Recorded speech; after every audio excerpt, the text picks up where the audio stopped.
The News Watch never stops. This is 1010 Wins at 92.3 FM. You give us 22 minutes, we'll give you the world. Good morning. We got 23 degrees, got some sunshine in parts of our area. 7:40 on this Thursday, January 16th. I'm Scott Stanford. Here's what's happening. It isn't done just yet. Israel's cabinet will not be meeting to approve a ceasefire deal in Gaza until Hamas backs down from what they're calling a last-minute crisis. Hey, you're still waiting to hear what's up with all these drones, right? Donald Trump says he's going to release a report one day into his presidency. Governor Murphy called for a ban on cell phones in New Jersey classrooms, but one northern New Jersey high school says, come on, we've been doing that for years, and it's working. A TSA officer smells alcohol on a pilot in Georgia. If I have to take my shoes off still before I get on a plane, it seems a little weird that I have to wonder if my pilot is sober. Yeah, luckily he never made it into the cockpit. One woman in France falls for the old "you're dating a celebrity who needs money" scam. Wait till you hear who she thought she was in love with and how much money she dished out for fake cancer treatments. Checking sports, Knicks win in Philly. Clippers crush the Nets by 59 points.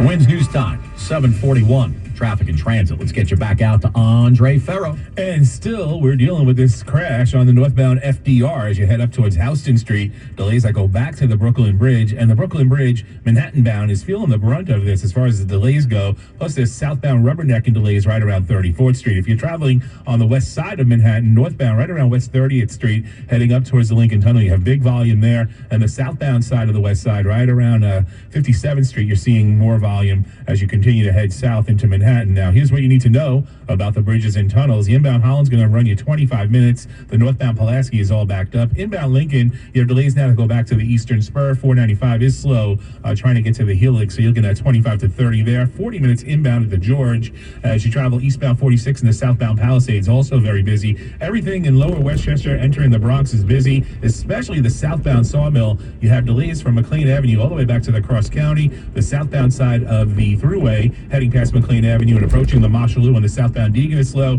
and the southbound side of the Bronx River Parkway heading down to the long-term road work is also very busy. Look out for a crash in Hawthorne on the northern Westchester side heading down south, passing the hospital. There's also northbound delays because of it as well. Next report, 7:51. Andre Ferro, 1010 Wins on 92.3 FM.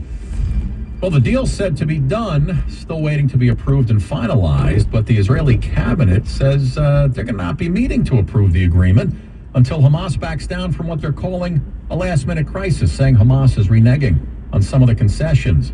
But in Israel, families of hostages still being held by Hamas in Gaza were celebrating the news of the new ceasefire deal. Starting this Sunday and over the next 42 days, Israeli troops will withdraw their forces to a buffer zone around the Gaza Strip, halting military operations for the release of 33 hostages, starting with all women, children, elderly, and the sick and injured. The pause in fighting would allow desperately needed humanitarian aid to flood into Gaza and allow negotiations to begin for a long-term ceasefire. That's correspondent Tom Sufi Burridge, the Prime Minister of Qatar, saying the success of the deal depends on Israel and Hamas acting in good faith to ensure the agreement doesn't collapse. But again, the Israeli cabinet was expected to ratify the deal today. We will see if that indeed happens. Meanwhile, here in our area, the families of hostages still being held are expressing relief over the deal. Adi Alexander of Tenafly, the father of Israeli soldier Adon Alexander, said the only communication from his son was this video released by Hamas around Thanksgiving. I'm an American, Israeli citizen, currently being held captive in the Gaza Strip. That video, it was a good sign for us. It was very encouraging. The families of 7 U.S. hostages thanked President Biden and President-elect Trump, saying they were deeply grateful for the agreement. But a statement from the Palestinian American Community Center in New Jersey said it is no cause for celebration after more than a year of unspeakable suffering in Gaza. Marla Diamond, 1010 Wins on 92.3 FM. One Israeli official says details also center on a list of Palestinian prisoners that would be let go. Wins News Time, 7:45. Told you yesterday about the body of a man stuffed inside a garbage bag found under a bed inside an apartment in Queens. Well, 2 people of interest have now been taken into custody.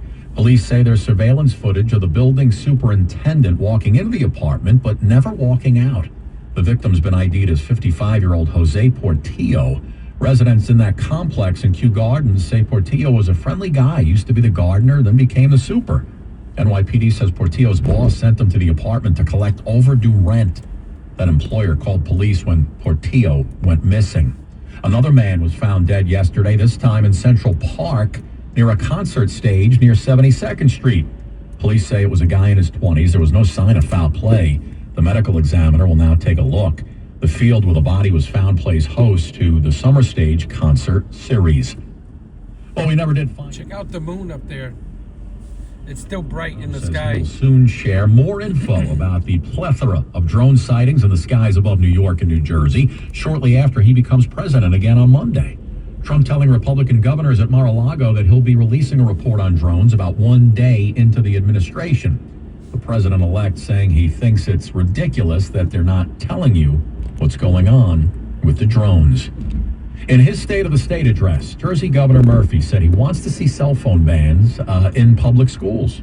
One Bergen High School in North Jersey taking extreme measures. They've been doing it for a while, keeping their students off the phones during class time. At Ramsey High School, cell phones are now magnetically sealed shut in yonder pouches as school's in session. Austin Spinelli tells us you can only unlock your phone at the end of the day or during lunch. They have these magnets around the building open for people to open them with. Ellie Walsh, who's a senior, says she's seen a positive impact on her own social life since the policy was introduced. And we're all kind of like walking around the hallways and actually interacting with one another. Her mom, Carrie Walsh, also supports the move. If you're on your phone, you're not actually being present. Students tell us while some of them were reluctant at first, they're now embracing the change and having more in-person conversations with each other. Mary Lynn Buckley, 1010 wins on 92.3 FM.